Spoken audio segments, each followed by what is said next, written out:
let's talk about one of the things that I'm kind of wanting to not necessarily make a change, not necessarily make a priority because I was already doing this. But one of the things I noticed exiting last year, and because I've been on the road so much, like I had a rough week this last one, I was out of town. I have to go back to my parents on Monday. I have a family emergency that I have to deal with there. So I'm kind of running around. So now that I'm back here, I'm really focusing on things in the not behind the scenes, but things that I can do on this computer way easier than a laptop, working in my sheets, working in the Google Drive, working on, my projections and kind of back testing stuff like that. So that's why I'm not necessarily really doing videos right now. And I don't want to do the videos over there. Just I'd rather have my equipment here and everything like that. So that'll probably come out after next week. So like next weekend is probably when I'll start recording videos again. Kind of works out because a lot of things I want to do, they're not necessarily time-sensitive things, but I want to focus on Daytona. I want to focus on the Clash. Kind of want to get close to those dates to upload that stuff. I want to focus on previews for the Truck Series, for the Xfinity Series, things like that. We're a little over a month away before that season starts. I understand that, look, at this point, you already have your Daytona truck and car selected, worked on, ready. You're most likely working on several weeks into the series, right, or several weeks into the season right now. If you're not, you're already behind the 8 ball. But in terms of any late announcements, sponsorships, we're still having news come out left and right in January right now, and so kind of be wise to give it, a couple weeks there. When I get back, I want to focus on laps led. I really want to talk about pit road. I like talking about pit road data, so that'll be fun. But one thing that I've been thinking of a lot since exiting last season, and just because I've been on the road so much, was the value, not arguments, pivot isn't the right word, but the value area of the sub 7K drivers in trucks and Xfinity. And let's use Xfinity for an example. So at the end of last year, for me, we can look at it as a mistake. I can look at it as a mistake or learn experience or just be happy that I made money. But the Phoenix race, the optimal for that race was Ty Gibbs, Justin Allgaier, Kyle Weatherman, Riley Herbst, Josh Williams, and Raja Caruth. Now, I played that exact line, but I had swapped out Raja Caruth for Alex Labbe, who had much lower ownership entering the week, nobody was talking about him. And when we looked at projections, he was honestly up there. And I'll get to the projection thing in a second. Now, for me, that was about a $5,000 mistake. And it was separated by less than a position. If Raja Caruth loses a position at the end of the Phoenix race, it bumps Labbe in there. If Labbe passes one person, it bumps him in there. It was separated by less than a position, maybe 0.84 or 0.85 DraftKings points. Anyway, that was very, very interesting to me because it was almost similar to the fact that I have no idea what people are looking at. Okay, so here's another example. Las Vegas, too. Yet again, another thing I'm going to do this year is kind of just not give a shit about ownership. I look at it things that, I think a lot of sites mail it in for these two series. I really do. Just by how some of the projections are and by what the public does, it makes really no sense. Las Vegas 2, for example, another race where I kind of backed away, didn't want to do a lot of lines because it's clearly going to be a chalk race. Clearly, everybody is going to play Hailie Deegan at Las Vegas. She is less than $5,500. I think she's in the 4K range. Everybody's going to play Hailie Deegan. It's not going to be a fun slate to build lines for. We're all playing with really 3 positions in the lineup because we're all going to play Noah Gragson. We're all going to play Hailie Deegan. We're all going to play Ty Gibbs. It's going to kind of be a boring situation here. No, nobody played Hailie Deegan. It was insane. I don't understand how she wasn't the highest owned driver in that situation. Anyway, back to situations that I've seen. So when I do projections, the way that I do projections is because I want to have an idea. I want to have a realistic expectation of who has the potential to be optimal. Not in a race that turns into a wreck fest, not in a race to where the earth opens up and demons come up from Hades through the opening. I'm not looking for that. I just want a realistic expectation of who is going to be close to hitting value. And what we use for value is about a 5x return. So if somebody's $8,000, we need 45 points from them. We need my bad. If somebody's $9,000, we need 45 points. If somebody's $8,000, we need 40 points, so on and so forth. It's just salary times 5. What I have noticed when we look at optimal lineups, and then when I look at projections that I have entering a week, you know, optimals, when you look at optimals and how people score in general, there's typically about 13. Sometimes it's less than 11, but usually it's anywhere from like 13 to like 14, 15 drivers hitting value alone. When I look at my projections, I typically have right around like 16 to 17 guys hitting value. Now we can look at that in two different ways. Maybe I'm overestimating some people, maybe I'm underestimating some people. But when we look at it and we separate projections into two categories, guys that are value plays and guys that are projected to lead laps, if you're projected to lead laps, like if you're $10,000, you need 50 points to pay it off. Let's say if there's multiple 10K guys in a race, or even high 9K guys, if we project them to be to go over 5x, well, then they are going to need to get laps led and fast laps and things like that. And typically it bumps one or two guys that we have projected for kind of out of hitting value, and they end up being like a 4.4 return or like a 4.6 return, somewhere around there. And so when we look at optimals, or when we look at optimals, you know, as I said, anywhere having like 11 to like 14 guys hitting value, and I look at my projections to where I have right around 16 to 70 guys hitting value, if I can look at that and realistically be like, okay, look, the more expensive guys, we're going to probably lose 2 or 3 of these guys just due to them not being able to hit lineups or not being able to hit optimal lines. Who should I be paying more attention to that I might not be looking at already? And I think that is the sub 7K guys who project right at like a 4.6, 4.7, 4.8 that I may have been kind of cutting out of like my pools and stuff. And so like, look, I like playing like bad plays. I love the value plays. I like playing guys just kind of mind their own business, running 28th all day and stuff. But in terms of like when I go in my PDF and stuff and I put in the pool, out of pool, usually that is determined by value and if they go over 5x in based on my projections. And I think when we're looking at value this year and looking at, you know, as I said, the lack of skill in the Xfinity series and in the truck series, at least I hope I did. I kind of recorded this a couple times and deleted it.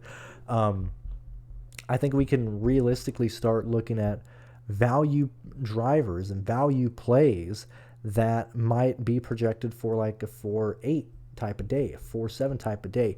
Another aspect of this, when we look at the value plays of the Xfinity series, let's just talk about this real fast. This is how many times the value drivers were optimal in races. Okay, so we had Bailey Curry be optimal 14 times, Josh Williams 11 times, Alex LeBay 10 times, JJ Yeley 10 times, Brandon Brown 9, Clements 8, Ryan Vargas 8 times, Kyle Sieg 8 times, Stephen Parsons 8 times, Weatherman 7, Massey 7, David Starr 7, Joe Graff Jr. 6, Ryan Ellis 6. So when we're looking at these guys here, we're not necessarily seeing one driver blow the field away. Now, yes, Bailey Curry at 14 times being optimal is kind of up there. Josh Williams, who just constantly keeps being, constantly has to start in the back just due to the poor qualifying effort, is getting there. But we're not really seeing one main driver just run away here, you know, in terms of being optimal, okay? And when we look at what the sub 7K guys are doing, when we look at all the races and drivers in each of these races, sub 7K guys, they finished in the top 10 26 times last year for the Xfinity series. They finished in the top 20 172 times, okay? So you look at a top 10 a race, you're right around one 7K guy finishing in the top 10 each and every race. When we look at the top 20, we're looking at right at like a 5.7 average finishing in the top 20. And typically that is like right at 20th, 19th, 18th, and things like that. And the reason why I'm kind of circling back to looking at my projections, not differently, but not dismissing like a 4.6, 4.7 value guy, is because if I have somebody projected for 26th, right? And let's say his projection value is right at like 4.8 for me, okay? If he's running 26th, he only needs like 2 to 3 positions to be at 5x, if not higher, depending on what his price is. Okay, so you have somebody up front. I'm not talking about a huge wreck. You have somebody in the top 20 or who's running the top 20, mess up on pit road, have a tire go down, get in the wall. Something happens that bumps them out of the top 20, It's just helping him get there. If he only needs like 3 positions to hit value at 5x, I mean, I think we need to be looking at these guys more often. I think that was a very similar case, and why I've talked about Deegan real quick at Vegas, because nobody wanted to play her, but she was dirt cheap. She just had to go around, and she was going to be fast. She was going to go up. I don't understand why people didn't play her. Alex LeBay between Raja Caruth, very close. I don't think people realized how close they were, especially based on ownership. Everybody went to Raja Caruth. Alex LeBay was under-owned based on the potential that he had of either scoring right with, which he practically did, or outscoring Raja Caruth. Okay, so when we look at value going forward, when I build my pool this year, and I would always dip in anyway, but now like I'm like when you look at the PDF and my stuff, when it's like, are they in the DK pool or not, where I have the yes column, I would only put yeses over value plays, you know, and sometimes I would put a yes on, somebody at like a 4-8 or something. But realistically, the pool was defined by minimum 5x return. Whereas this year, that will now reflect guys that I think can realistically get there with some help, whereas their projection might be like a 4-8 or like a 4-7, something like that. I think that's something that we need to focus on more of. I don't think we're necessarily doing that, specifically when we look at other sites, because they have such a bigger pool in terms of these series. A lot of people will just log on, Saturday morning, oh, what does so-and-so have, this Xfinity Series field projected for?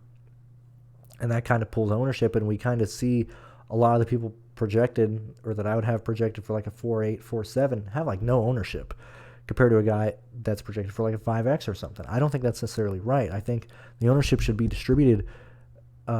If the public isn't going to do it, I think the ownership should be distributed much better between, or with my own lines and stuff. I think I should be doing that more often.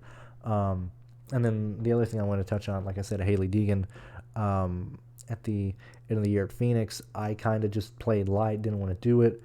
I do regret that. And I know I've done it before too, where I'm kind of like, look, this is going to be a race. It's just kind of chalky. I'm not going to really enjoy it.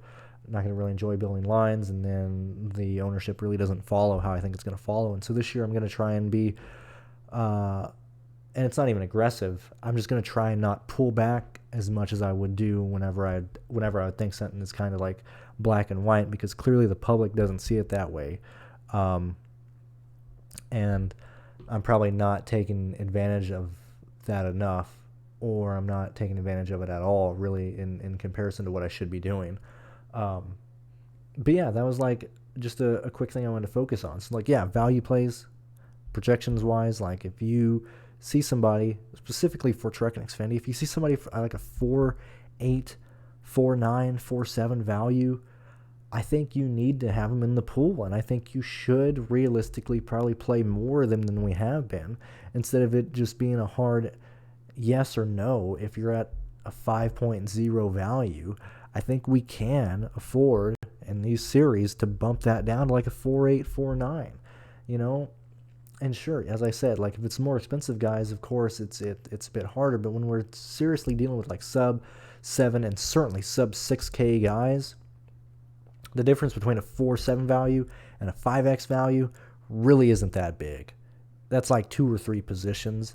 And with how I think this series is going to go, with a lot of guys trying to prove themselves, a lot of, rich kids in these series, I think you can very easily see a race to where those 2 or 3 positions are going to be found somewhere between guys wrecking for the lead, or just being stupid, or messing up on pit road, especially if it's somebody who you think is just going to run, 29th to 27th all day, and they end up finishing like 25th to 24th.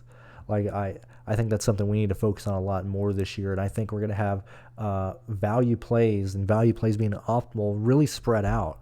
And I don't think it's just going to be like as it been in years past. I can't really think of who a driver was he would just constantly like put into these drivers and stuff. It'll probably be Brennan Poole for the start of this year.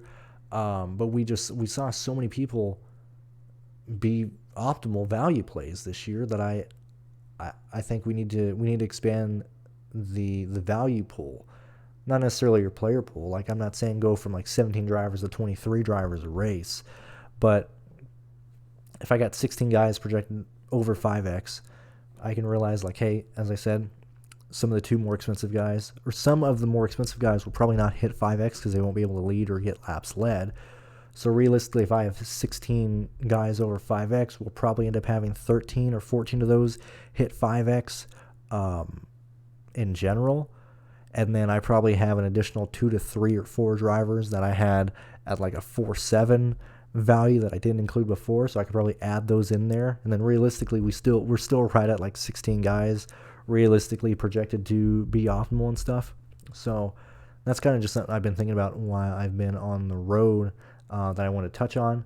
Kind of giving an update of why some of my videos kind of staggered out. Like I was like, I'm going to make videos, and I had a lot of things happen. So just want to make this real fast. If you want to support me and you want to support Pearce and you want to support what we're doing, feel free to join the Patreon. I know it's a bit more expensive this year, but we truly believe that's what's worth. We're putting a lot of effort into this stuff. Pearce has been putting out stuff like crazy. He's got a lot of videos in the work that he's currently recording and working on releasing right now, and I believe he has 7 videos out already this year. Putting a ton of effort into this, guys. So just thank you for supporting us. Thank you for being here. And yeah, I just want to give you a small update on one of the things that I see myself doing more this year, and then just kind of what I'm doing directly during the next week and in January right now. So I will see you guys later. Just want to give you a heads up and talk about that real fast. So I'll talk to you later.